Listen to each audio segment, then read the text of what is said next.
Ya, entonces la ayudantía de hoy es de flexión y momentos de inercia y eso nuevo que están viendo en clase.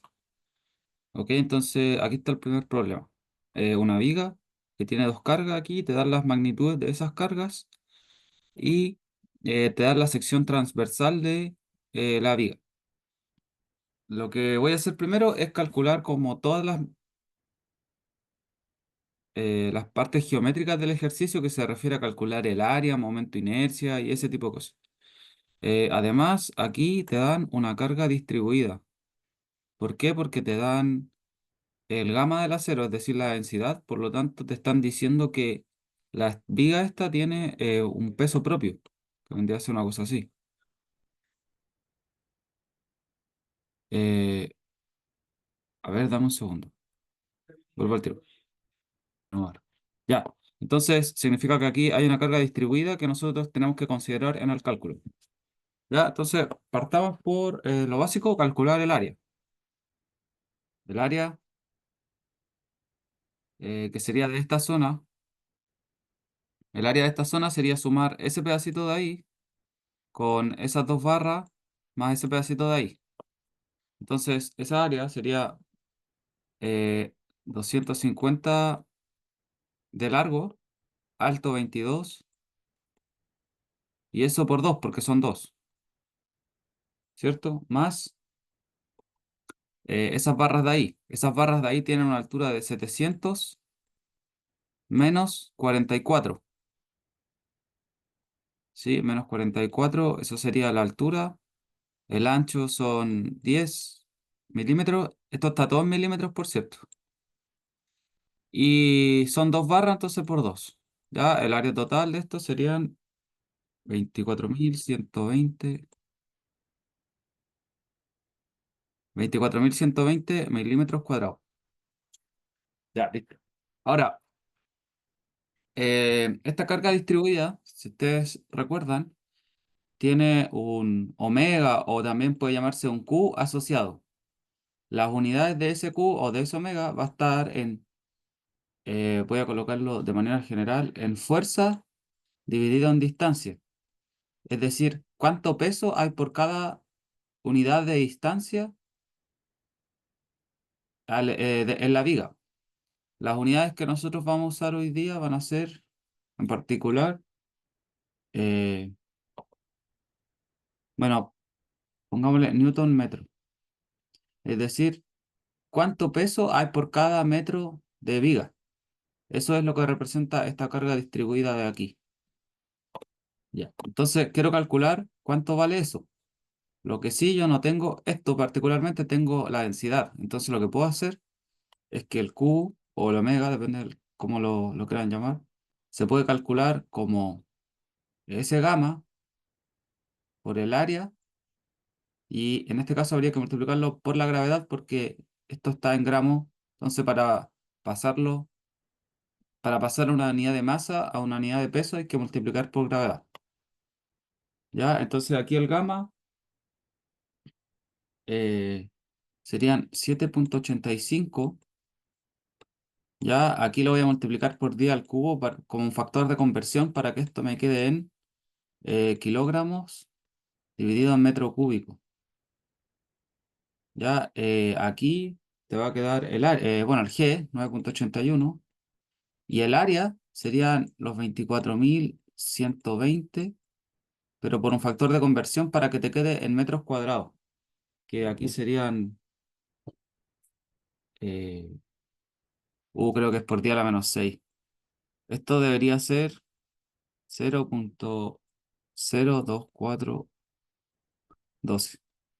Ahí te queda en metros cuadrados, ¿sí? Entonces, si tengo aquí kilogramos, aquí metros cuadrados, y esto es aceleración de gravedad, los metros cuadrados se te van con ese hace newtons, entonces la unidad final sería newton metros, y el resultado de esto son eh, 1857 newton metros, que podría aproximarse como 1,86 kilonewton por cada metro. Eso es lo que pesa la barra. 1,86 kilonewton por cada metro de barra. Ahora, primero calculamos el área, ya listo. Después, ¿cuánto pesa la barra? Listo. Ahora lo que quiero calcular, que lo voy a usar más adelante, va a ser el momento de inercia. El momento de inercia de esto respecto a este punto de giro, que sería, en este caso, sería el centroide como la barra de simetría. Ya, entonces, al momento de inercia respecto a este punto, ¿cómo lo calculo? Bueno, resulta ser que el momento de inercia de un rectángulo de base B y de altura h es B por h cubo dividido en 12. ¿Ok? Entonces yo puedo usar este momento de inercia para calcular el momento de inercia de esta figura que es un poco más difícil. ¿Cómo lo hago? Fíjense que la figura es como, uy,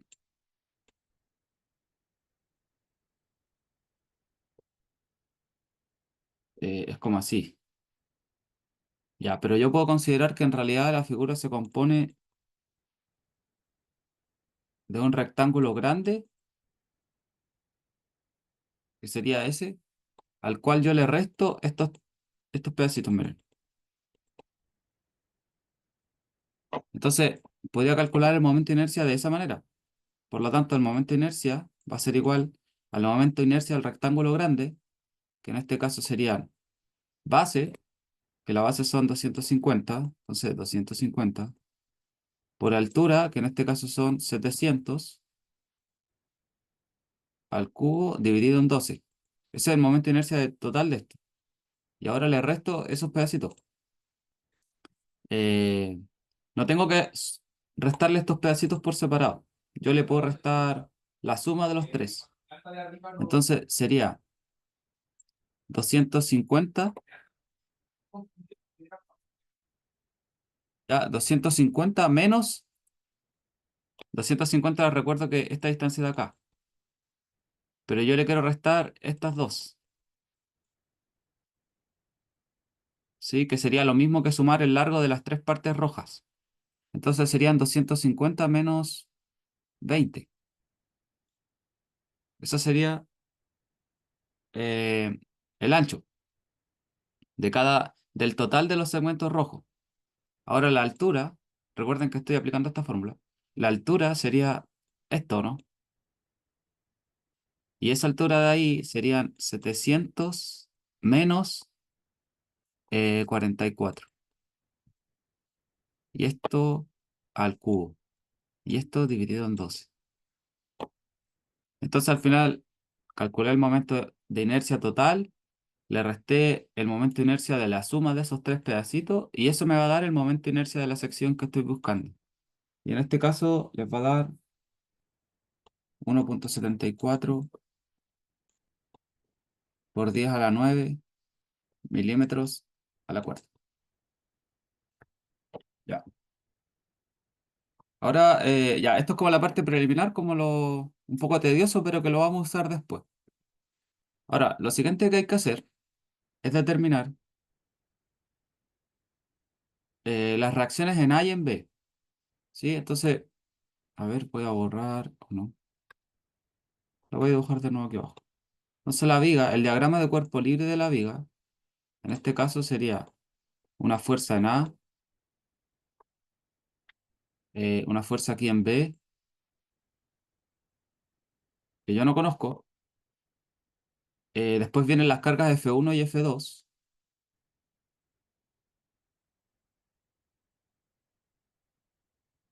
F1, F2.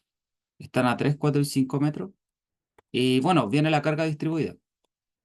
Entonces, para el cálculo estático, yo voy a considerar la carga distribuida como una carga que tiene magnitud Q por L, ¿no? Solo para el cálculo estático. Entonces, fíjense que si aquí yo hago sumatoria de momentos en A, eso te tiene que dar cero. Entonces te queda el momento que hace F1, que en este caso serían menos 3 por F1. Em, el momento que hace Q por L, que sería menos Q por L por L medios. ¿Sí? que serían, en realidad serían, ¿la viga cuánto vale? 9 12 entonces serían 6 metros. Ya, menos el momento que hace F2, eso sería, esa distancia de ahí serían 7, que serían 7 por F2 más FB por la distancia total porque está al final. Esto les recuerdo que vale 3, esto de aquí 4, eso de ahí 5. Entonces al final de todo vale 12 y esto tiene que ser 0. Entonces de aquí pueden despejar cuánto vale FB. Y FB vale eh, 80,56 kilonewtons. Después si hacen sumatoria de fuerzas en I, les tiene que dar 0. Y de aquí la única incógnita que les va a quedar es FA. Y el valor de eso es 88,73 kilonewtons. Ya, esto es estática. Tiene que ser conocido por usted. Ahora, una vez que yo tengo la estática resuelta, lo siguiente que quiero hacer, porque ¿qué me está pidiendo el ejercicio? El factor de seguridad. Ya, eso significa que yo tengo que calcular el esfuerzo de la viga. Y para primero calcular el esfuerzo de la viga, tengo que calcular el diagrama de fuerzas cortantes y el diagrama de momentos flectores. Entonces aquí, para ese diagrama, yo ya no puedo considerar eh, esa carga como una carga puntual, sino que la tengo que considerar como una carga distribuida. Entonces, a ver, voy a estirar esto aquí.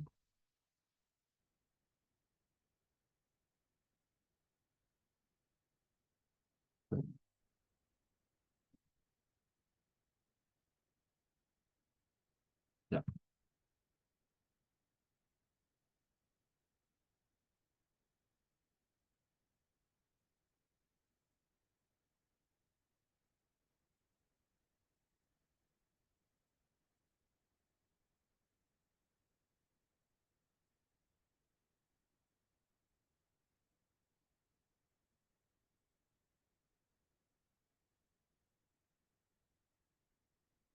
usando, y tal.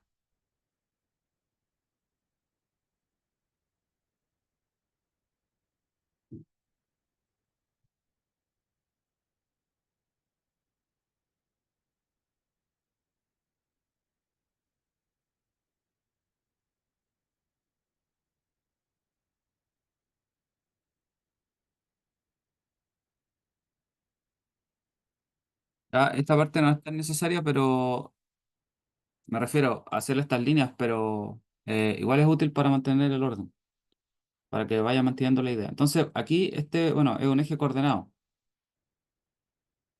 desde aquí. Esta va a ser la distancia en el eje X, que en este caso va a estar en metros. Y aquí va a estar las fuerzas cortantes, que en este caso está en kilonewton. ¿Sí? Porque yo estoy trabajando, porque mis unidades aquí me están dando un kilonewton. Entonces por eso está en kilonewton. Ahora, ¿qué tengo que hacer para determinar cómo se comportan las fuerzas en esta viga? Bueno, tengo que ir haciendo cortes sucesivos a lo largo de la viga. Entonces, fíjense, si yo hago un corte acá, por ejemplo, le va a quedar ahí. Ya, ese corte ahí.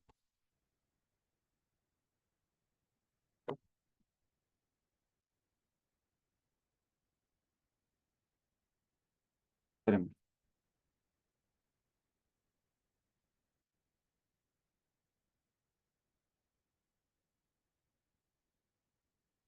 Bueno, eh, eso. Ya, aquí entonces, cuando yo hago ese corte en esta zona, digamos, te va a quedar aquí la FA, que yo conozco su magnitud, ¿cierto? Aquí te va a aparecer la carga distribuida que corresponde a esa sección, que tiene una distribución Q, ¿cierto? Esto recuerden que está en newton metros. Es decir, el total de esta sección va a generar cierto peso porque va a depender de la cantidad de metros. ¿Y cuántos metros tengo? Bueno, no sé, porque es X, ¿sí? Porque puede ser, fíjense que el corte puede ser cualquiera de estas secciones, excepto este punto. Es de aquí hacia allá. Entonces, si yo hago un corte de aquí, antes de ese punto, donde está la carga puntual, entonces me va a quedar siempre este mismo diagrama de cuerpo libre. Fíjense que lo único que va a cambiar es el X. Ahora, fíjense que como está dibujado, esto no puede mantener el equilibrio. Entonces aquí es cuando nosotros dibujamos la carga cortante. La carga cortante es la fuerza interna que está resistiendo el material para poder aguantar esta carga. Me refiero a la carga Q y la F sub A. Esta carga cortante es la que nosotros tenemos que graficar. Entonces, fíjense, si uno aplica sumatoria de fuerza en el eje Y, aquí te va a quedar FA menos Q por X. Sí, porque fíjense que aquí, ya una vez que ya hice el diagrama de cuerpo libre, yo podría considerar esta carga como una carga puntual, pero de magnitud Q por X. Entonces, menos Q por X, menos B igual 0. ¿Cuánto es la magnitud de B? FA menos Q por X. ¿Ya? Entonces, ahora si yo reemplazara esto, me da que B, a ver, oye, creo que,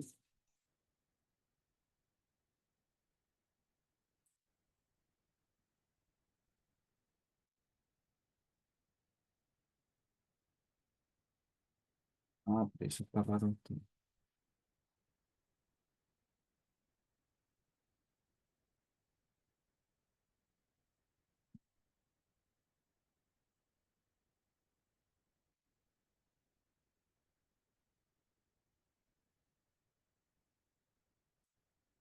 Dame un segundo que,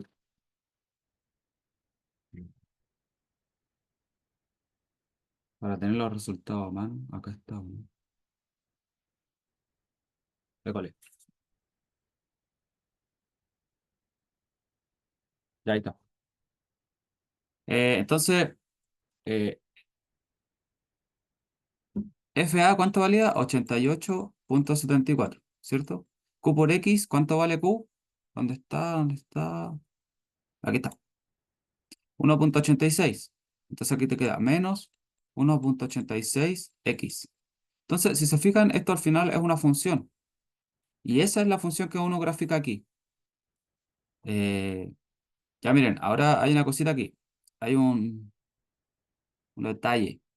Para hacer estos gráficos, el convenio de signos es así. Que esto es lo positivo. Entonces, fíjense que, acuérdense que cuando uno hace como un diagrama de cuerpo libre, si este valor le queda positivo es porque lo supuse bien, ¿ya? Entonces, significa que yo lo supuse bien, por lo tanto, la fuerza cortante sí o sí tiene que ir hacia abajo. Si la fuerza cortante va hacia abajo, según el convenio, entonces se grafica positivo, ¿ya? Entonces, esto hay que graficarlo tal cual. Si ustedes siempre que hagan el diagrama de cuerpo libre, dibujan el B cortante hacia abajo, no tienen que complicarse mucho con los signos, porque siempre les va a dar bien.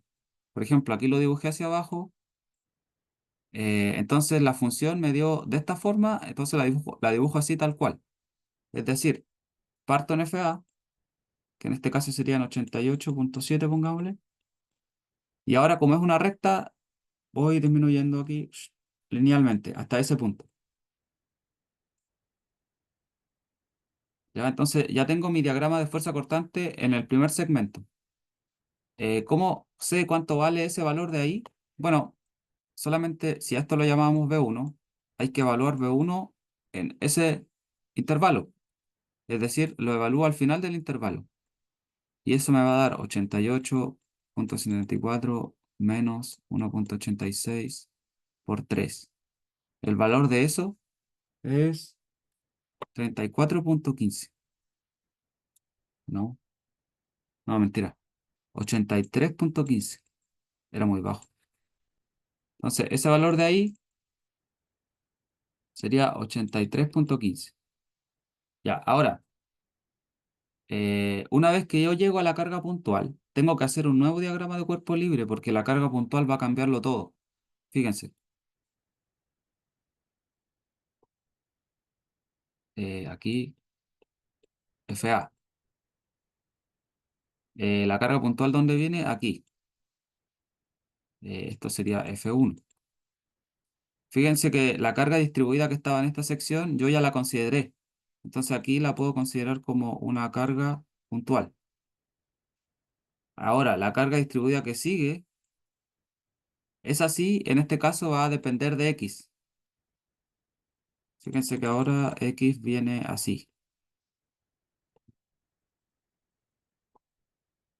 Entonces esto vale Q.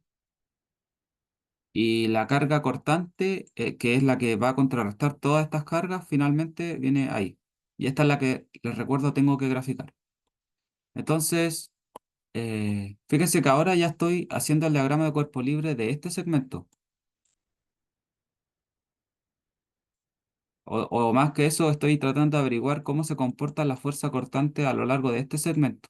Y por eso que el diagrama de cuerpo libre se encuentra, o el X de ese diagrama de cuerpo libre se encuentra en este segmento. Ahora lo que queda hacer es lo mismo que antes, sumatoria de fuerzas en I, que les tiene que dar cero. Entonces aquí, bueno, FA menos Q por L, que ahora es una carga puntual, menos F1 menos Q por X, que esta es una carga que va variando dependiendo de X, menos B tiene que ser cero. Por lo tanto, B vale, bueno, esto. Si ustedes hacen ese cálculo, les va a dar que B vale 34,15 menos Q por X, que esto en este caso es lo mismo de antes. Oye, una pregunta. Bien. Ese Q por L, ese L me vale 1,5, ¿verdad? Porque es como la carga distribuida. No, vale 3, perdón, aquí me equivoqué, es Q por 3. Ah, ya, vale, vale, vale.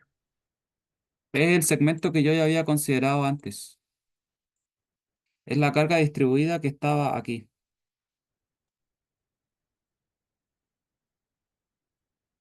Ya, vale. sí, que es Q por 3 Q. ¿Por qué no se considera acá de nuevo? O sea, ¿por qué no se considera todo esto como un Q por X? Porque si no las ecuaciones no te quedan como corresponde, sino que te van a quedar, bueno, ya se lo había explicado en clase, pero te va a quedar una pendiente diferente. Entonces, hágalo así. Ya, entonces, finalmente, si ya consideramos la carga distribuida como una carga puntual y ahora el X, lo único que va a variar es la carga distribuida que sigue en adelante. Si te da esta función, esta es la que uno grafica, po. Entonces, parte en 34,15, que sería aquí, y ahora disminuye con la misma pendiente que antes hasta llegar eh, a este punto, ¿cierto? Tiene que recorrer todo el segmento. Entonces viene aquí. Ya, este valor de ahí es 34,15 y este valor de ahí es B2 evaluado en 4, ¿sí? Que sería al final del segundo intervalo. Yo evalúo en 4 y eso me va a dar 26,7. Ya, y finalmente, si ustedes hacen el último, bueno, sí, si ustedes hacen el último diagrama de cuerpo libre, pero ya pasándose de F2 hacia adelante, les va a dar una tercera recta, que la voy a llamar aquí abajo B3, que esa tiene esta forma, menos 71,29 menos 1,86x. Fíjense que la pendiente, o en realidad claro, la pendiente de la recta siempre es la misma porque la carga distribuida siempre es igual. Entonces siempre va afectando de la misma manera. Ahora, lo que va cambiando es, digamos, el intercepto, que es este valor de acá, porque ese va cambiando si uno le va colocando cargas puntuales. Entonces, esta pendiente de aquí, o esta curva, se grafica así, miren. Ahí está el menos 71 y voy bajando con la misma pendiente hasta llegar al final del intervalo. Esto vale, les dije, -71 aproximadamente punto 3. Y ese valor de ahí, les recuerdo que es evaluar B3, pero en 5. Este es B2 en 4. Y este es, no, ese de ahí es B1 en 3.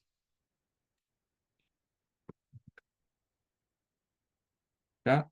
Y eso vale -80,6.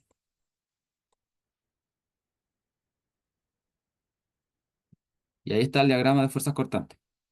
Este de acá. Ahora, este no es el que me interesa realmente, ¿ah? Este es como, no sé por qué lo hicimos. No, mentira. Pero no es tan útil. Porque lo que yo necesito calcular es los esfuerzos y los esfuerzos se calculan con los momentos.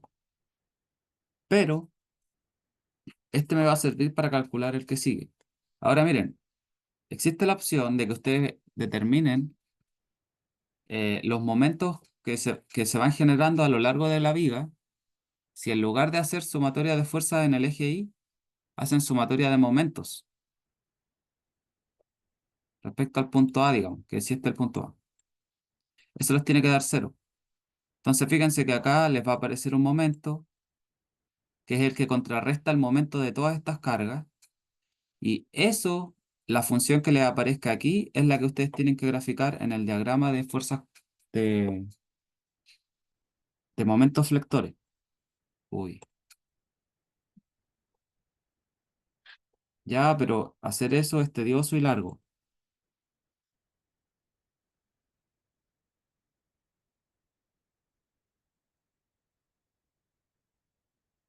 Entonces, este es el diagrama de momentos flectores. En este caso, la magnitud va a ser kilonewton por metros, ¿ya? Y esto es el largo de la viga. Entonces, como hacer eso es tedioso largo, me refiero a hacer esto.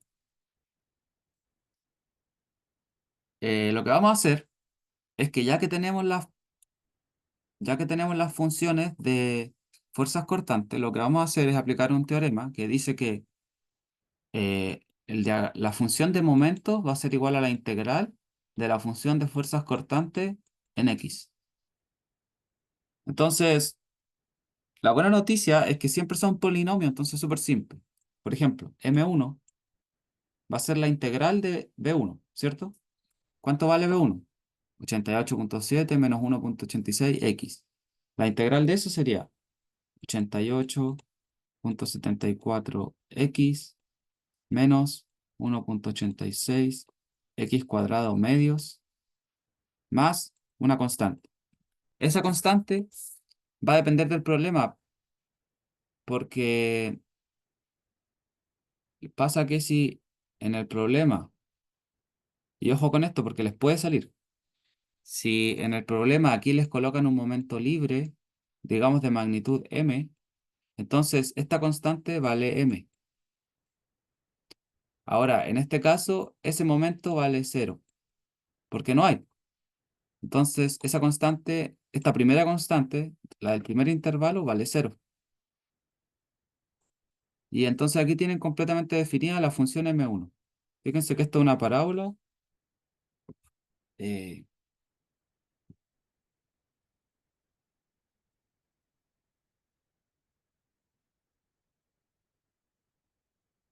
ya, esta es una parábola, como tiene un signo negativo aquí, va así.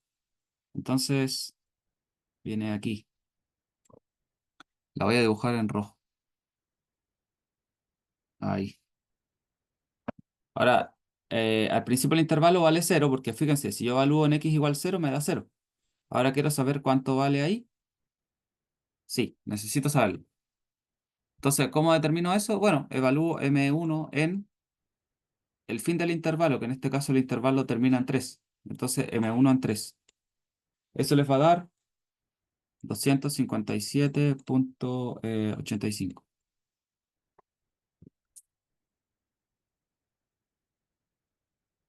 ¿Hasta qué hora tenemos?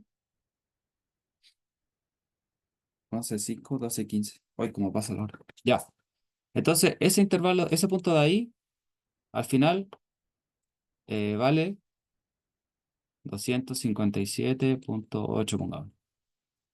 Ya, ahora M2. ¿Cuánto vale M2? M2 sería la integral de B2. ¿Cuánto vale B2? Esto. Entonces la integral sería 34,15 x menos 1,86 x cuadrado medios más una constante. La constante, les recuerdo, es el valor del momento al inicio del intervalo. Si en el primer intervalo, fíjense, como no había momento, entonces el valor era cero. Aquí esto más cero. Pero ahora, el inicio del intervalo sí tiene un momento, que es este valor de ahí.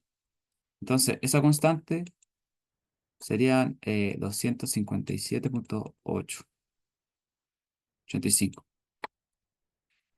¿Cómo sé que está bien? Si yo evalúo esta función en cero, me tiene que dar ese valor de ahí. ¿Evalúo en cero, me da esto? Sí, esto está bien. Ahora, al igual que la función anterior, esta es una parábola dada vuelta. Por lo tanto, viene una cosa así. No tiene por qué quedar exactamente el mono, ¿ah? Lo que importa son los valores, pero viene así mismo. ¿Ya?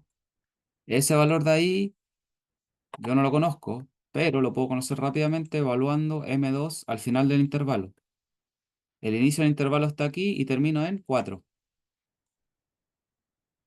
Ese valor de ahí les da 379,6.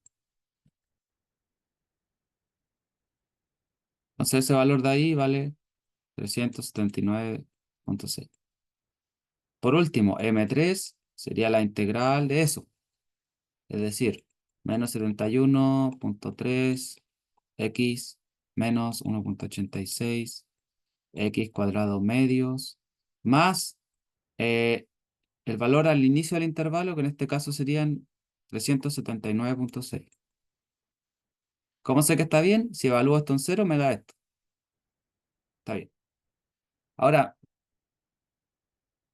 si no hay momentos libres, si esto es M cero, entonces tengo que terminar en cero sí o sí. Por lo tanto, yo ya sé cómo debería ser la función. Así miren. Chuta.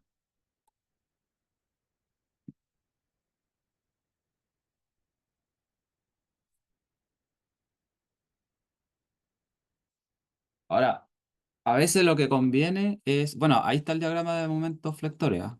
Este es. Fíjense que lo que tengo son todas las funciones que definen cómo se comportan los momentos flectores a lo largo de la vía. Si quiero saber cuánto vale el momento flector en el largo 5, entonces evalúo aquí, que sería evaluar el segundo segmento en 2. Y me da ese valor de ahí. Ya. Eh,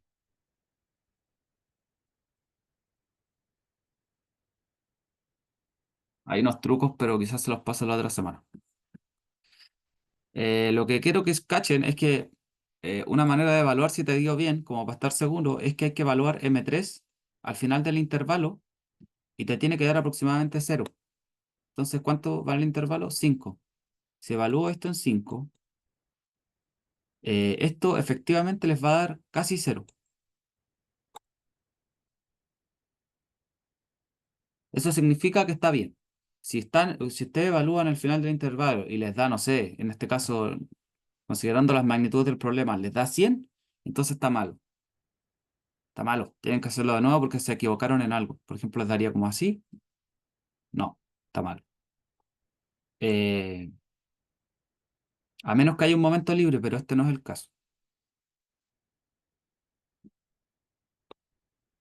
Ya, pues entonces, fíjense que del diagrama de momentos flectores, nosotros fuimos capaces de calcular cuál sería el momento máximo, que ese sería el punto máximo del momento, del diagrama de momentos flectores, que sería ese valor de ahí. Por lo tanto, el momento máximo tiene un valor de 379,57 kilonewton metros. Ahora, ¿cuánto vale el esfuerzo? Bueno, el esfuerzo en este caso es un esfuerzo por flexión. Que acuérdense que la flexión es que si yo tengo una viguita ahí, le aplico unos momentos, Entonces la viga se pone feliz, ¿ya? Y cuando esto ocurre, como las fibras de aquí se comprimen y las fibras de allá se estiran, entonces ocurre un esfuerzo. Y ese esfuerzo se puede calcular con la siguiente ecuación. La magnitud del momento máximo, bueno, aquí pongámosle máximo. La magnitud del momento máximo multiplicado por el c dividido en el momento de inercia. Ahora, ¿quién es c? Bueno, fíjense que nosotros teníamos una sección transversal así.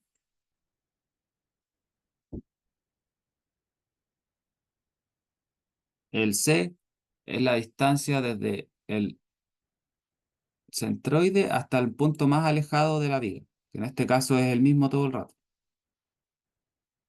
Eso es c. Entonces, solamente queda evaluar, pues. Aquí tengo 379,57 kilonewton metros. Si esto lo multiplico por 10 a la 6, me da en newton milímetro. Por C, ¿cuánto vale C? Voy arriba, voy arriba. Vale 350 milímetros.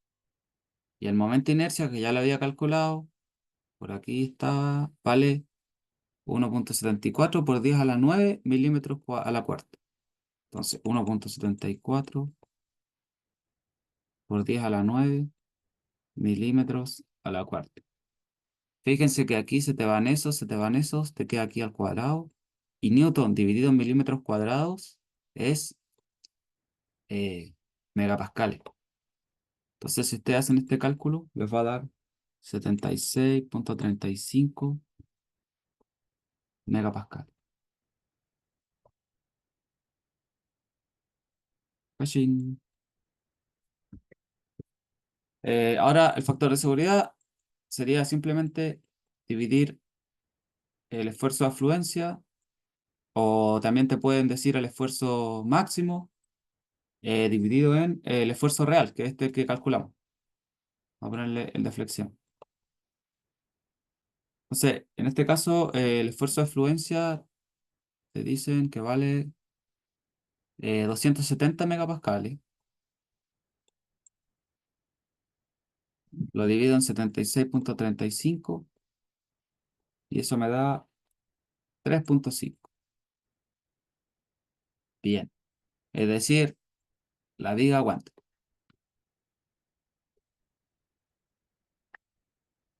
Ya, bien. ¿Alguna duda? ¿El público presente?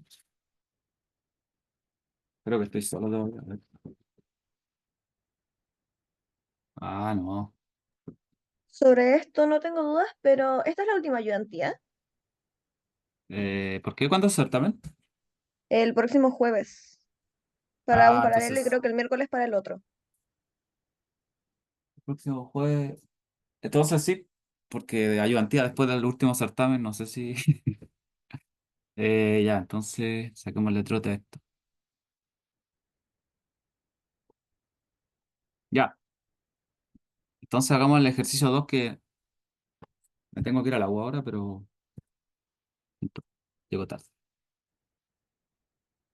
Ya, fíjense en esto. Ya, miren, tengo la fe que ustedes pueden hacer este ejercicio por sí solos. Fíjense que hay que hacer exactamente lo mismo que hicimos. Aquí los intervalos serían S, S y S. Son tres intervalos también. Entonces tienen que hacer algo similar, hacer los diagramas de cuerpo libre, después calcular cómo son las funciones de los diagramas de fuerza cortante y en base a la integración de eso les va a dar los diagramas de momentos flectores. Entonces yo les voy a dar el truco. O sea, les voy a mostrar más o menos cómo quedan. Después que lo hacen con calma. Igual les voy a subir la pauta. Espérenme, a ver. Aquí.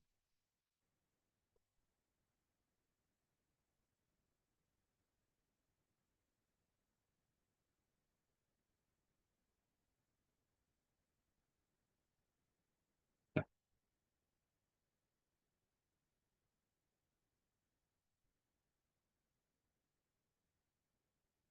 En caso que tenga M, lo despejo haciendo sumatoria momento igual a cero. En caso- Martínez o no. ¿Dónde está? No, no, sí, era, pero era para el ejercicio anterior, así que tranqui, pero ya lo entendí cuando me da ese. Este, Sí, sí, sí. este es dato. Ya, vale, vale. Bueno, ya. Aquí está, miren, de esta cuestión, ustedes van a hacer el diagrama de fuerzas cortantes, ¿sí? Les va a quedar así. Ah, ya, no, loco, no. Les dije, tres segmentos importantes, porque, ¿cómo sé cuántos segmentos hay? Bueno, porque va a depender de cuando hayan cambios como en las cargas. Por ejemplo, aquí, mira, la suerte de este ejercicio es que no tiene una carga distribuida transversal. Tiene esta carga distribuida, después se acaba esta carga distribuida, aquí no hay nada, y después aparece una carga puntual. Entonces, esta carga puntual va a cambiar cómo se distribuyen las fuerzas cortantes en este segmento. Por eso hay que hacer tres. Entonces, a ver, aquí. El primer segmento les va a dar, como es una carga distribuida, les va a dar una recta. La función de eso sería, vamos a ponerle aquí B1,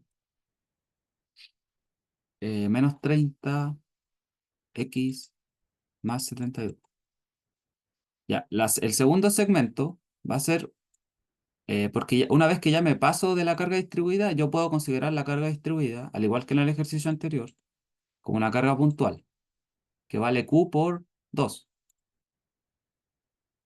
Entonces, al final, el segundo segmento entre C y D va a ser una constante, ¿sí?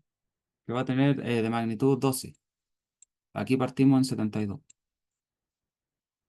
Entonces, aquí viene el diagrama de fuerzas cortantes. Y finalmente, una vez que yo me paso de la carga puntual, me va a quedar que la fuerza cortante en ese segmento tiene un valor constante de menos 48. Entonces, la función 2 sería 12 y la función 3 sería menos 48. Ahora, una vez que ya tienen esto, se pueden pasar al diagrama de aumentos flexores. Entonces, acuérdense, yo integro M1, o sea, B1. Te queda menos 30 x cuadrado medios más 72x más la constante. En este caso no hay momento libre, entonces la constante vale cero. Esta función es una parábola y viene así. Ese valor de ahí, les recuerdo, sería evaluar M1 en el final del intervalo, que serían 2. Eso les va a dar 84. Entonces ese valor vale 84. Ahora, ya, aquí. M2 sería la integral de B2. Ahí está, cuestión.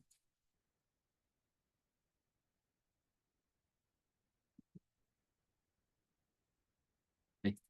Ya, la integral de B2 sería 12x más una constante. ¿Cuánto vale la constante? Lo que vale el inicio del intervalo, por lo tanto vale 84. 84. ¿Cómo sé que está bien? Si yo evalúo este intervalo en cero, me tiene que dar ese valor de ahí. Evalúo en cero, me da 84. Bien. Ahora fíjense, esta es una recta, no es una parábola. Entonces viene con pendiente positiva. Viene así. Ñiu. ¿Cuánto vale M2 al final del intervalo? Que sería evaluar M2 en 1. Esos son 96. Entonces, eso vale 96. Finalmente, M3 sería la integral de B3, que sería menos 48x, más la constante. La constante sería el inicio del intervalo, 96. Eh, ahora, les recuerdo, si no hay momento libre, esto debería terminar en cero. Es una recta, fíjense, con pendiente negativo. Ahora, ¿realmente termina en cero? Veamos.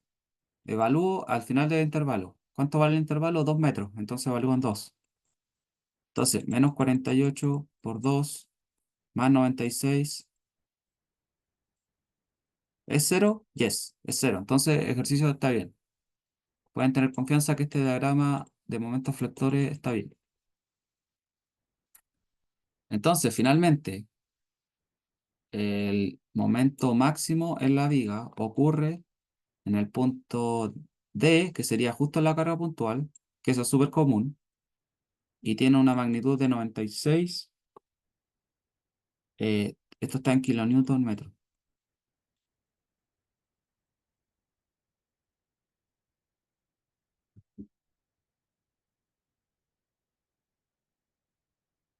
Ya.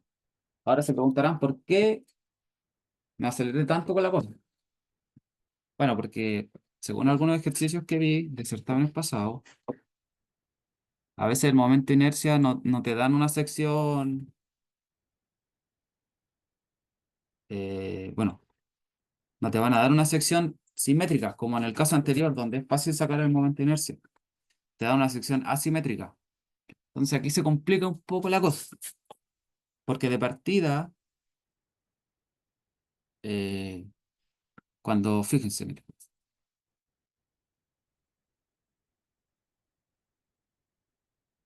cuando yo calculé, aquí está, no, aquí, este momento de inercia es dado que esta fórmula es para calcular el momento de inercia respecto a de un rectángulo respecto a este centro de giro,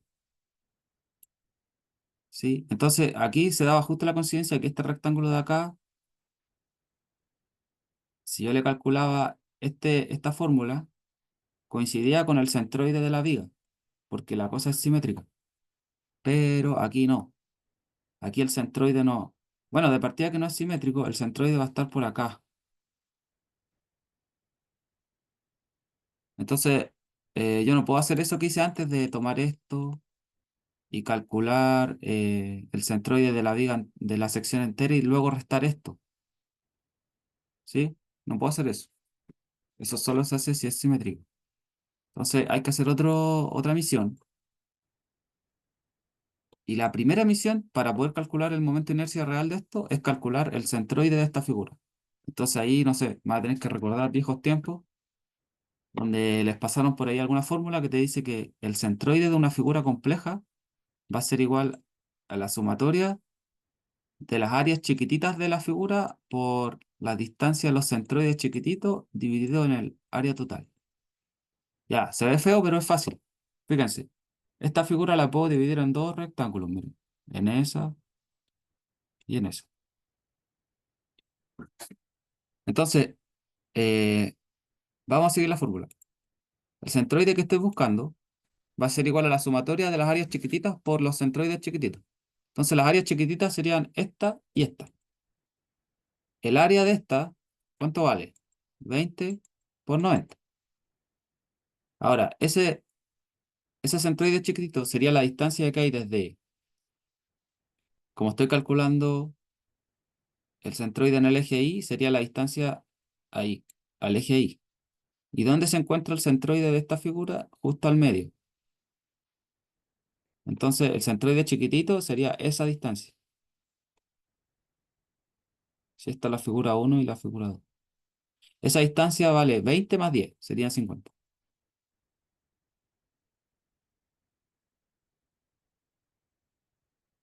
Más el área chiquitita de esa figura, serían 30 por 40.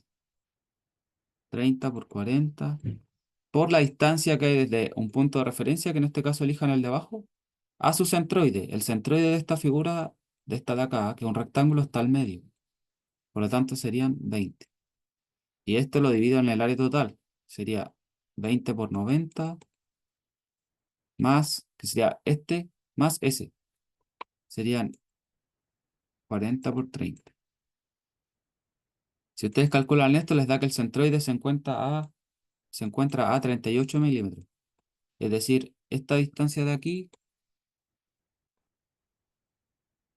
son 38 milímetros. Ahora, una vez que tienen el centroide, ya pueden calcular el momento de inercia. El momento de inercia va a ser igual al momento de inercia de cada una de las figuras. Vamos a decir figura 1 más figura 2. Ahora, ustedes tienen la fórmula del momento de inercia respecto a su centro, pero fíjense que hay que calcularlo cómo se comporta ese momento de inercia respecto al centroide de la figura. Entonces, tengo que calcularlo respecto a ese punto en este caso, por ejemplo, la figura de arriba está así y su centroide está acá. Y yo tengo que calcular cómo se comporta el momento de inercia de esta figura respecto a ese punto. Si yo lo estuviera calculando respecto a este punto, estoy listo. Puedo aplicar la fórmula base por altura al cubo dividido en 12. Pero como el centroide de referencia está corrido, voy a tener que aplicar un teorema, que se acuerdan el teorema de Steiner, que te dice que si esta es tu referencia X', entonces el centroide X' va a ser igual al centroide, o sea, al momento de inercia centroidal, que sería este, entonces, más A sería el área de esto por D al cuadrado. ¿Qué es D al cuadrado? Esa distancia al cuadrado. Entonces, esto va a ser I centroidal 1 más A1 por D1 cuadrado más I centroidal 2 más A2 más D2 al cuadrado. Entonces, ¿cuánto vale I centroidal 1? Bueno, el momento de inercia de esta figura respecto a su centro, que les recuerdo que era base por altura al cubo dividido en 12.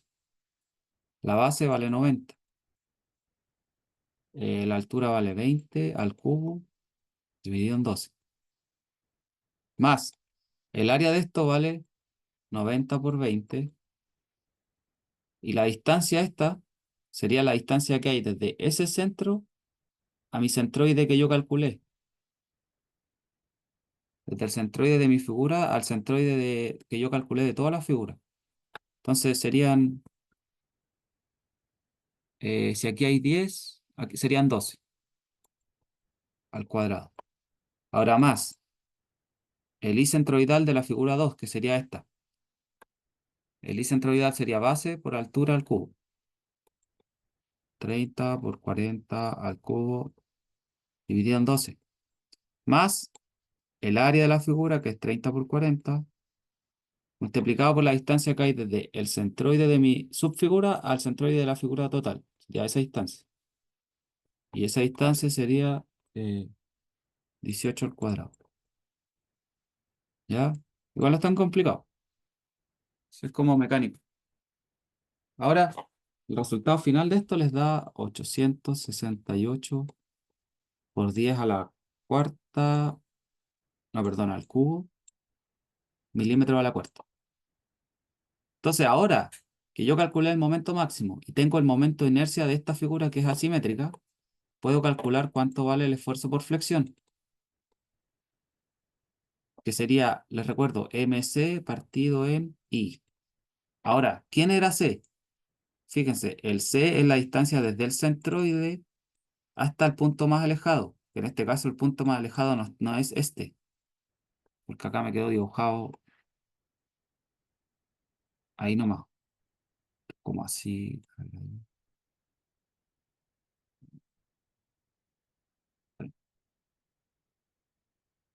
Ya, esa distancia C es menor a esta de acá abajo. Esta es la mayor, esta es la más importante. ¿Ya? Distancia desde el centroide hasta el punto más alejado. Entonces, reemplazando 96 kilonewton metro, lo multiplico por 10 a la 6 y lo paso a newton milímetro. Esa distancia de ahí vale 38 milímetros. Y ahora lo divido en el momento de inercia que ya calculé. 868 por 10 al cubo milímetros a la cuarta. Se te va eso, se te va eso, esto te queda al cuadrado. Newton dividido en milímetro cuadrado es megapascal. Entonces, finalmente esto te da 4202 megapascal. Entonces, factor de seguridad sería dividir el esfuerzo máximo que aguanta la viga o el esfuerzo de fluencia dividido en el esfuerzo que yo calculé. Esto te lo dan como dato, que en este caso son 450, si no me equivoco. Y el resultado de esto te da 0,1.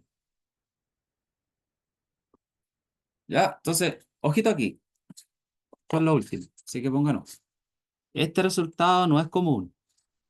Esto está malo. Significa que la viga es muy chiquitita en comparación al esfuerzo que se está generando. Fíjense, esto es el esfuerzo de fluencia o el esfuerzo máximo que puede aguantar la viga. Entonces, esto siempre tiene que ser mayor a 1. Este de arriba siempre tiene que ser mayor al de abajo, porque si no, la viga ya falló hace rato. Y aquí nos dio menor a 1. Entonces significa que la viga estaba diseñada, que no aguantó. En la práctica, ustedes se hacen un ejercicio y les da esto, duden. Duden y vean, revisen bien, porque probablemente se equivocaron. Ahora, ¿a mí por qué me dio esto en este caso? Bueno, uno, para que lo vean, para que le vean qué significa, como que lo entiendan. Significa que la viga no aguantó. Ya, pero esto te puede pasar en el diseño, pero si hay una viga real que está ahí, que está aguantando, y tú la calculas y te da que no aguanta, entonces está malo, pues si está aguantando. Entonces, les recuerdo, esto no les tiene que pasar. Siempre tiene que ser mayor a 1. Eh, Ahora, ¿por qué me pasó a mí? Porque el ejercicio este llegaba hasta